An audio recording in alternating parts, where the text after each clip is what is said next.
그러면 이제 만약에 다시 의대로 가서 인턴을 합니다. 다시 인턴으로 가시면 다시 성형외과 가십니까? 근데 다시 인턴하면 좀 다른 것도 해봐야 되지 않을까요? 이거 이만큼 해봤으니까.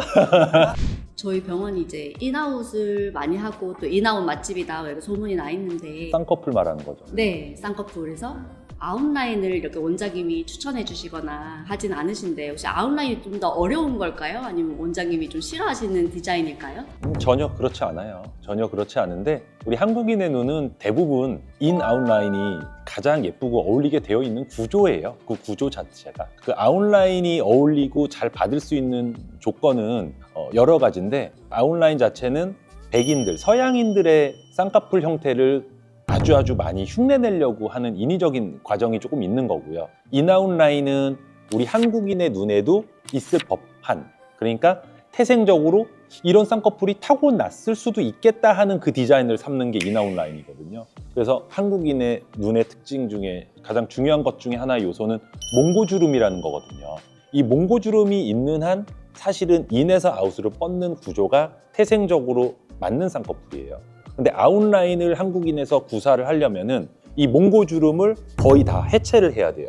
그 다음에 약간 하이폴드, 좀 높은 쌍꺼풀을 해줘야 돼요. 또 높은 쌍꺼풀로 가려면은 또 여러 가지 전제 조건이 있는데 눈 뜨는 근육, 그 근력의 힘이 굉장히 좋아야 되고요. 눈꺼풀 피부는 또 많이 얇아야 돼요. 피부뿐 아니라 전체적인 조직이 얇으면서 뜨는 힘은 강한 그런 조직을 가져야 되는데 한국인에서는 조금 드문 게 현실이에요. 그래서 어떤 해부학적인 그런 베이스에서 인아웃이 자연스럽게 적용되는 비율이 당연히 높을 수밖에 없습니다. 제가 한국인들 대상으로 여기서 하고 있으니까. 그리고 아웃라인으로 누가 예뻐서 잘 됐다 해서 아웃라인을 이제 원하시는 분들이 있으신데, 근데 본인 구조는 그 아웃라인이 받아내기 어려운 구조를 해부학적인 상황을 갖고 계신 거죠.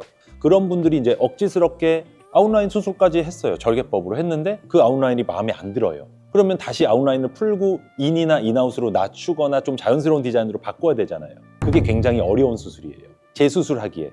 처음에 인아웃이나 인으로 했을 때 이것도 만족하지만 나는 그래도 무조건 아웃라인을 꼭 하고 싶다고 하는 경우에 아웃라인 쪽으로 가는 거는 오히려 조금 더 쉬운 수술이 됩니다. 교정하기도 더 쉽고요. 그래서 그런 면도 수술하는 제 입장에서는 고려를 할 수밖에 없죠. 그러면 원장님은 혹시나 이 성형외과를 언제까지 하시다가 그 외에는 뭐 어떤 병원을 할지 혹시 생각해 보신 적 있으세요? 솔직히 진짜 생각을 해본 적은 없어요. 왜냐면은 그냥 일단은 지금 제 생각에는 체력과 건강이 허락되는 한에서는 오래 하고 싶어요. 이 일을. 재밌어서. 수술을 하는 과정도 좋아하지만 수술 전에 상담하는 것도 좋아하고요. 그 다음에 오래 이 일을 하고 싶어졌기 때문에 이 수술을 준비하는 과정이나 제 생활 그런 것도 제 스스로의 만족을 하는 편이에요.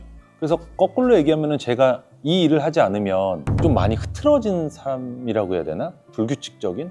일단은 거기에 대한 대책이 아직 없고요. 네, 큰일 났다 이거. 대책이 없어서.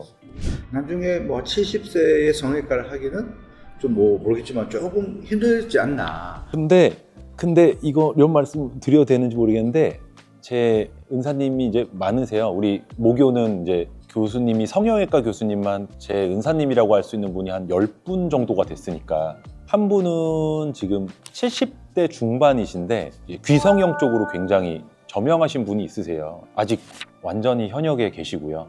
또 최근에 들은 저희 의국 소식에 의하면은 이제 진즉에 정년퇴임을 하시고 명예교수 되시고 정년퇴임 이후에도 약간 모교에서 조금 근무하셨다가 이제 그분께서도 이제 60 후반, 곧 70을 바라보신 나이실 건데 개원 준비한다고 하시더라고요. 아니 실제로. 또 이제 그분도 또 그분의 영역이 있으세요. 연세는 높으시지만 저는 뭐 그런 은사님이나 멘토 분들의 영향을 받아서인지 나이에 의한 한계를 두지는 않으려고 합니다. 근데 다만 이제 체력적인 부분 때문에 뭐 진료 시간이라든지 수술 건수나 이런 거를 좀 타협을 할 수밖에 없겠지만 최대한은 일단은 오래 하고 싶다는 마음은 있고요. 그거는 저의 이제 소망일 뿐인데 뭐 미래를 얘기하기가 참 어렵네요. 어쨌든 그냥 소망일 뿐입니다. 그러면 이제 만약에 다시 의대로 가서 인턴을 합니다. 다시 인턴으로 가시면 다시 성형외과 가십니까? 근데 다시 인턴하면 좀 다른 것도 해봐야 되지 않을까요? 이거 이만큼 해봤으니까. 근데 지금은 어차피 되돌릴 수가 없으니까 만족을 하려고 이렇게 하고 있습니다. 아, 이과를 갔을 거라고 생각해 본 적 있으세요? 나는 그래도 내 마음속에 아직은 성형외과가 1등인 것 같아요. 예. 뭐 2등은 재활의학과? 좀 편한 것 같아서.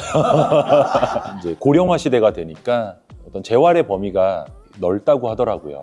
암 수술 후 재활, 뇌졸중 이후에 재활, 이런 식으로 재활의 영역이나 이런 게 또 많아서 보람도 있을 것 같고, 재활 의사들 보니까 우리 수술하는 과랑은 될 게 아니게 너무 좋은 것 같아서 부럽습니다. 이제 그럼 다시 돌려서 성형외과를 선택하신 이유가 뭐 진짜 여기까지 왔는데 좀 더 솔직하게 얘기를 하면은 여러 과를 돌았는데, 쉽게 얘기해서 성형외과 선배 그 레지던트들이 멋있어 보였어요. 잘해줬어요. 저기 가면 덜 고생하겠다 이런 생각에 처음에 성형외과 마음의 문을 열었고요. 그 다음에 이제 인턴 돼서 수술 참관 같은 걸 하는데, 수술이 좀 아기자기하면서 되게 정밀하고 세밀하고 이런 부분을 하는 거예요. 그리고 수술 시간이 의외로 굉장히 롱타임이에요. 아무튼 그렇게 세밀하면서 끈덕지게 오랜 시간 동안 그렇게 하는 그런 수술 자체를 하시는 모습들이, 선배들이 멋있고, 저를 돌아봤을 때 제가 잘할 수 있겠다는 생각을 조금 했었어요. 왜냐면 제가 의대를 쭉 다녀보니까 유일한 장점이 뭘까 했더니 저는 조금 끈질긴 성격은 있어요. 그다음에 어릴 때부터 이게 만드는 것. 그래서 내가 잘할 수 있겠다는 생각을 했어요. 그다음에 선배들이 그 당시 좀 잘해줘서